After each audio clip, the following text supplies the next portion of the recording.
So this lecture is on schizophrenia, and even the journal article on being sane and insane places uses schizophrenia as the diagnosis for the pseudo patients. And I posted an update of that video, um, kind of a video discussing that journal article as well for this week, even though we discussed it last week.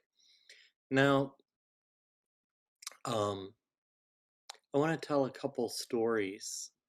Uh, I've had a lot of clients that suffer from schizophrenia, and I think of all the diagnoses,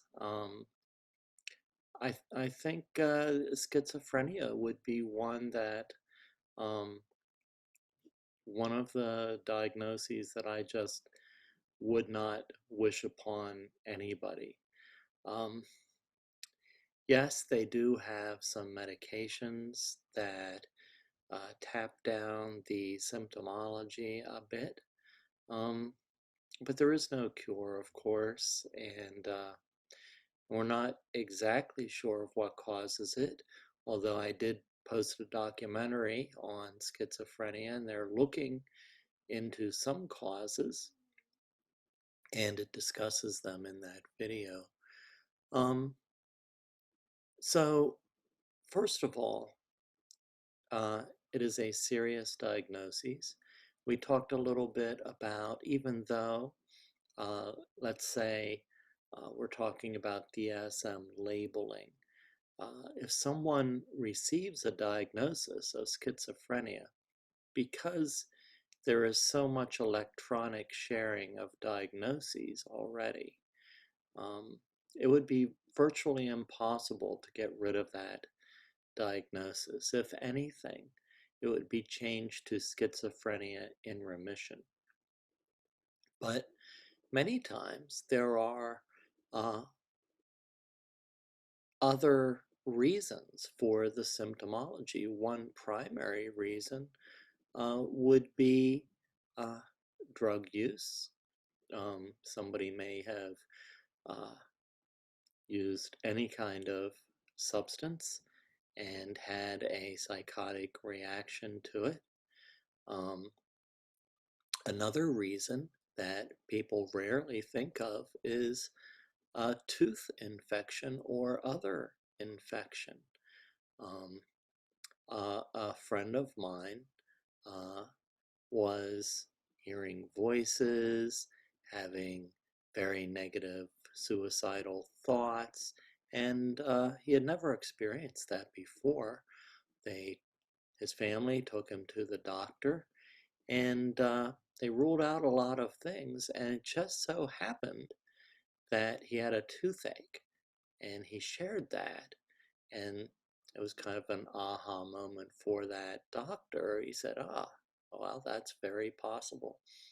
They treated the tooth with antibiotics, drilled it, filled it, all that good stuff, and the symptoms went away immediately. But it could have been extremely dangerous for him. Um, Side effects of prescribed medication uh, could have this type of symptomology. Um, Let me give you another example. Uh, I would say I would rule out a lot of things before jumping to a diagnosis of schizophrenia. Um, so the first story is about a woman, 65 years. These are true stories, um, and I will maintain anonymity and in order to maintain confidentiality. So a woman, 65 years of age, had experienced grief and loss at the death of her long-term husband, um, and He had worked for the government all his life. They lived a fairly uh, nice life together. Um, and but um, I received her as a client for an agency. She already had an assessment and a diagnosis of schizophrenia, paranoia, and she was on some pretty heavy-duty medications. The reason they immediately placed her on medication is that she was experiencing depression. Of course, I chalked that up to the grief and loss. But she also had paranoia and believed that she was being followed by men in black suits, by large black cars, by she was being spied on. She believed that her phone was being bugged, um, and she believed that this was going on constantly. In fact, um, she believed that they knew that she was in counseling and seeing me. And she asked me to look out for these people. They might be dangerous. Here's the interesting thing. 2 weeks later, I received a call from Washington, D.C., and this individual gave their name, identified themselves as a lawyer that worked for the federal government, an agency, and he said he realized that because of confidentiality, I could not disclose anything about my clients. But he also said that he had the right to disclose something about one of my clients. And he was correct in that, of course, he was a lawyer. And he told me that this woman who was my client, her husband died under suspicious circumstances because he worked for this government agency, and they were required to follow, observe, and you know, bug uh, all of the individuals in his life, including his wife, because of the suspicious circumstances for at least 6 months or until the case was resolved or closed. So she wasn't imagining anything. So that was a very interesting development. Of course, I notated it, got her off the medication. I did ask if I could disclose this to my client, and I was given permission to do so. Magically, her symptoms remained because they were happening. However, it was not paranoia, but the medication could have been detrimental to her. Let me give you another example. So a lot of people suffering from schizophrenia, and I might make a mistake and call them a schizophrenic. However, I don't like doing that. I like separating individuals from their diagnoses. So I would say a client suffering from schizophrenia rather than a schizophrenic. Um, a lot of people suffering from schizophrenia, their paranoia um, takes on uh, two different types of themes. Uh, a lot of times it has to do with the federal government or something like that, political themes. Or it may take on religious themes. A third one that you don't see too much anymore, but it happens, is that it might have a theme of aliens or something like that. Um, so another example would be client, we'll say his name is Andy, and there are a number of different people with the same first name in that agency, and he had political paranoia.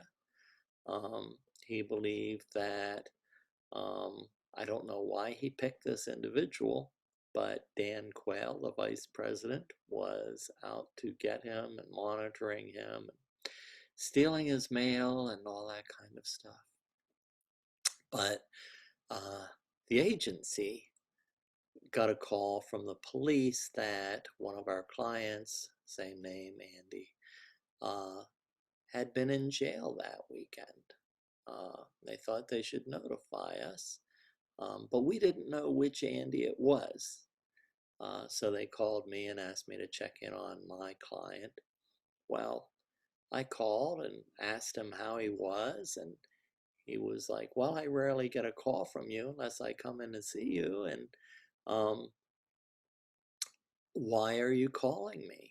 And I'm always honest with my clients. I said, well, uh, we got a call that a person named Andy may have had some legal trouble this weekend, and I wanted to check in on you and make sure that you were okay. We were worried. And he said, ah, oh, it's that damn Dan Quayle again. He's always playing these tricks on me. Someday he'll actually throw me in jail. So I kind of fell into that. I had um, another client suffering from religious delusions and hallucinations, and he told me that he kept hearing this demonic music from the basement, and he would stomp his foot on the floor and tell them to stop, and it was driving him crazy. And I said, well, who lives in your basement? And he says, well, I only have a one floor home. There's nothing really below me. Uh, so that's just a few examples. There's an interesting movie. It's a documentary on Harry Crumb. It's called Crumb. He was a cartoonist. He was a troubled man. I'm not saying I liked the movie or him, but he does, schizophrenia does run in his family.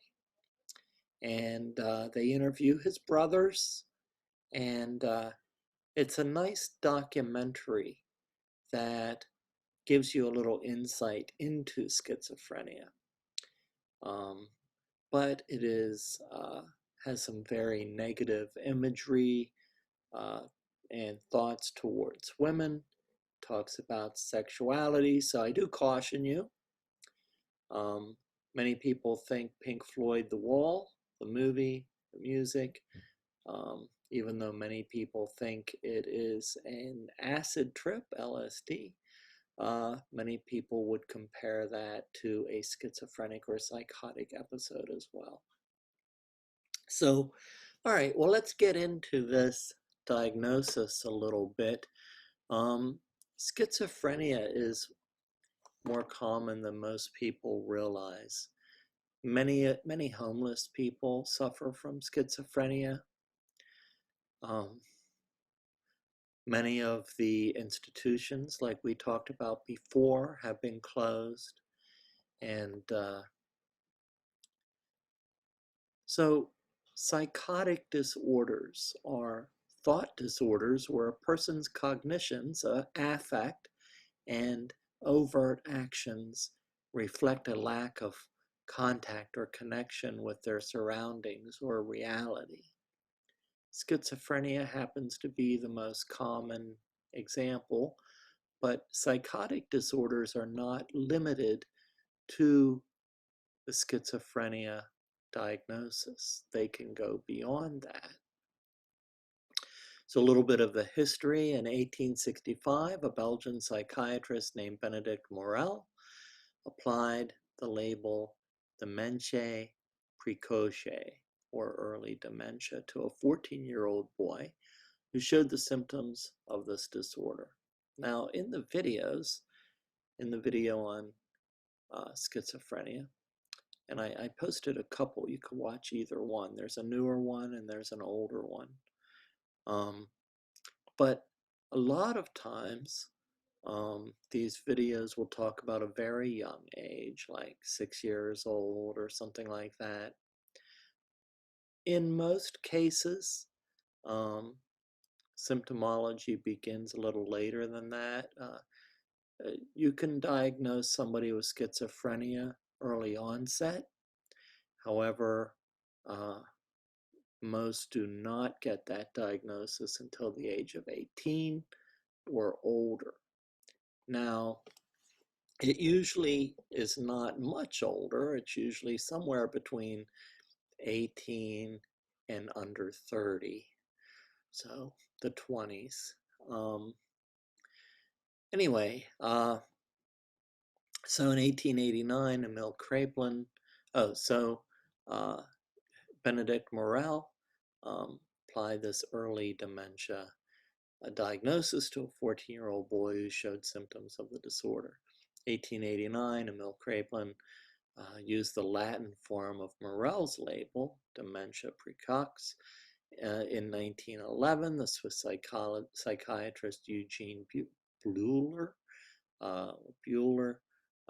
coined the term schizophrenia by combining the Greek words that meant or mean split mind. He did not mean split personalities. A lot of people confuse concept of multiple personalities and schizophrenia. They are two very different diagnoses. So rather than a fragmentation of thought processes, it's a split between thoughts and emotions and a withdrawal from reality. The APA in 1994 says that 1 out of every 100 people meets the criteria.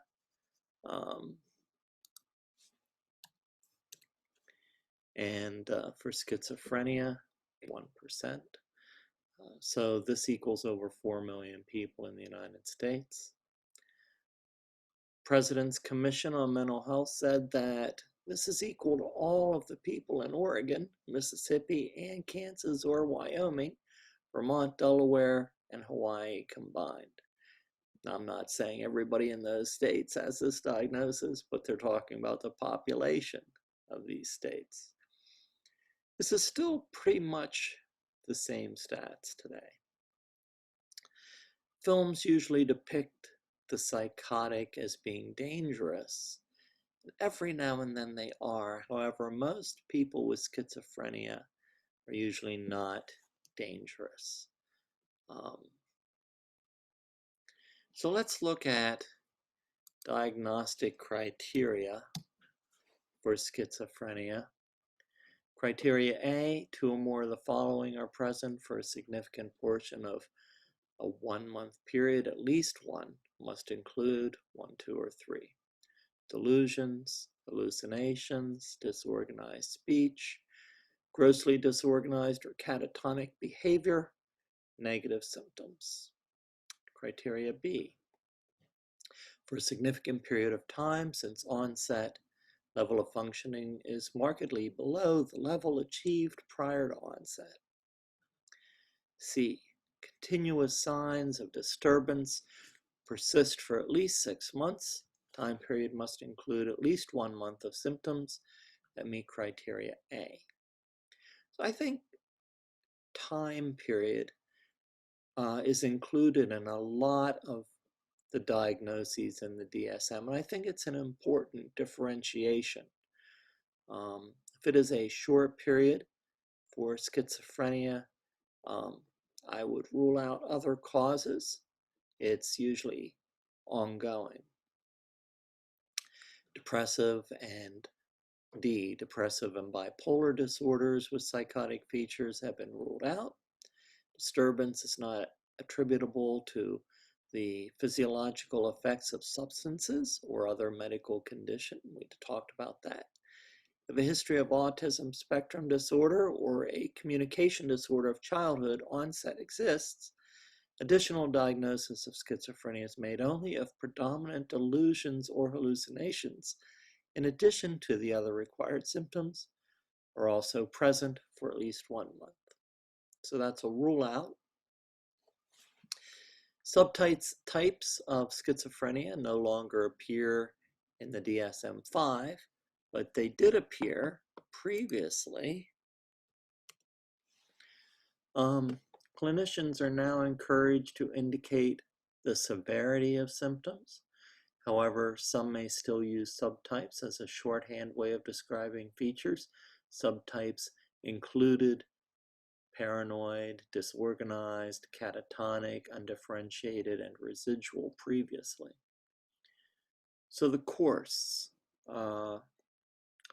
premorbid stage, problems in early life, indicates that many adolescents or young adults who later develop schizophrenia display deficits in motor skills, social emotional functioning earlier in life.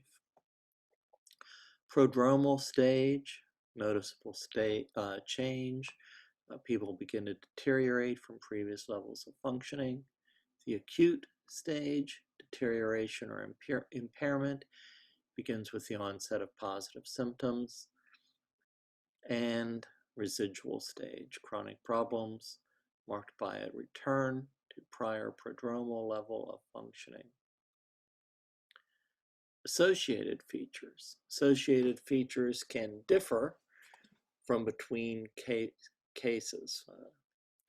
Features may include delusions, disorganized thinking and speech, heightened perceptions and hallucinations, and inappropriate affect.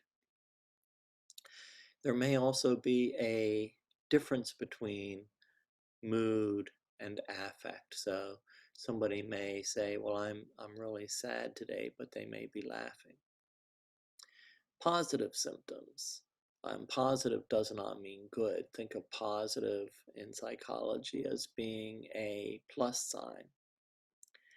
Delusions of persecution are most common to the disorder. Delusions of reference are when schizophrenic individuals attach special meaning to the actions of others or to various objects or events. Delusions of grandeur are when people suffering from schizophrenia believe themselves to be great people, like Napoleon.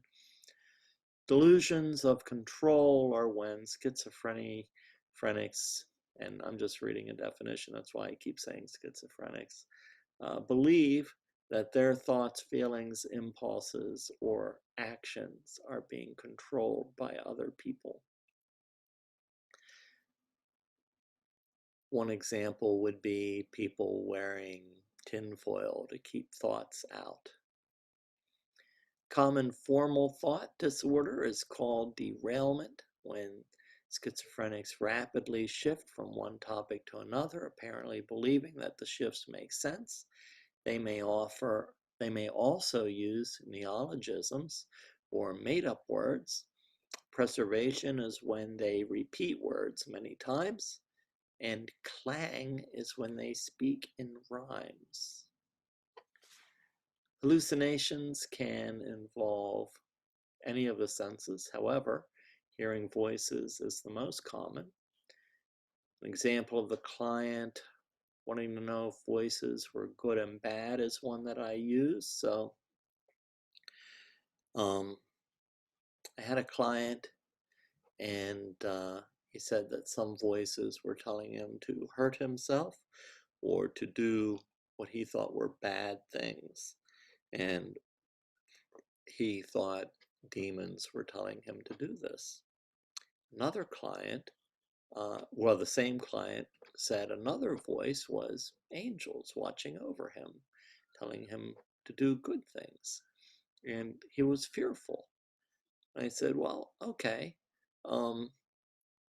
Are you able to tell which voices are angels and which voices are demons?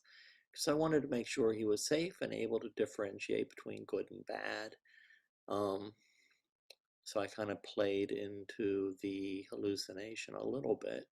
He said, yeah, he definitely knew which ones were good and which were bad. And I said, okay, so if you hear the positive voice, the good voice, or the angel telling you to do something that you believe is okay, that's good, go ahead. If it's something you want to do, see how that plays out. But if you hear a demon or something negative, something you know would be bad or harmful, you can simply tell yourself that that is bad and you can say no to that. Okay, that's within your power. Nothing's going to happen to you if you say no and reject that negativity. So, one of the first things that I do in the treatment of schizophrenia is, like I said, there's no cure, but I can help individuals to function at a higher level. And first thing I do is to help them to identify what thoughts, delusions, hallucinations are connected with their diagnosis. What thoughts are connected with schizophrenia? And then I also help them to um, figure out, well, which thoughts are their own, which are a reaction to the realistic environment, reality. If they're able to say, hey, that thought is my diagnosis, this thought is mine, they're able to differentiate that. They can take control over their thoughts and hence their actions. It will lower their anxiety and fears. It will limit the unhealthy behaviors, and it will also help them to maintain uh, their medication. All right, so negative symptoms, and think about that as a minus.